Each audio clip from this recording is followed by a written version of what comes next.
taxer les autoroutes pour remplacer l'écotaxe. C'est semble-t-il l'idée qui est dans l'air du temps pour remplacer cette écotaxe. Bonjour Daniel Fortin. Bonjour. J'ai l'impression que la dernière trouvaille de Ségolène Royal ne va pas plaire à tout le monde. Oui, il faut le dire, Thomas, cette idée ne transporte pas de joie les sociétés concernées, vous l'imaginez. Mais avant d'en parler, il faut peut-être rappeler le contexte. Tout le monde se souvient bien sûr de l'affaire de l'écotaxe, cette taxe sur les poids lourds retirée dans la confusion par le gouvernement Ayrault face à la rébellion bretonne, les fameux bonnets rouges.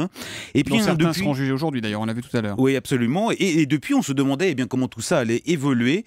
Et puis, je ne vais pas vous le chanter, mais Ségo est arrivé, Ségolène Royal, donc ministre du gouvernement Valls.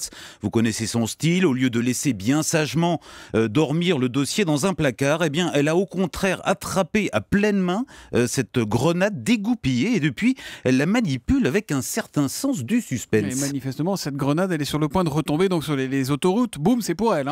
Alors, ça n'est pas encore tout à fait arbitré. Il faut être prudent parce qu'elle évoque d'autres pistes, comme celle, par exemple, de taxer les camions étrangers. Mais c'est en tout cas un ballon d'essai. Il s'agirait donc de ponctionner les confortables profits de ces sociétés privées qui, Dominique de Villepin, quand il était à Matignon, avait confié la concession des autoroutes. L'argumentaire de la ministre est bien rodé. D'abord, elles gagnent beaucoup d'argent, ces sociétés, environ 2 milliards d'euros par an. Ensuite, elles ont bénéficié d'un vrai cadeau, puisqu'elles ont récupéré en dessous de leur prix réel des infrastructures déjà amorties. Et puis, il faut le dire, surtout, le thème est assez populaire auprès des Français qui voient leur péage augmenter chaque année. Mais juridiquement, Daniel, est-ce que c'est possible de sortir comme ça une taxe autoroute du chapeau ? Alors la réponse est non, Thomas. Ces sociétés sont liées à l'État par des contrats de long terme.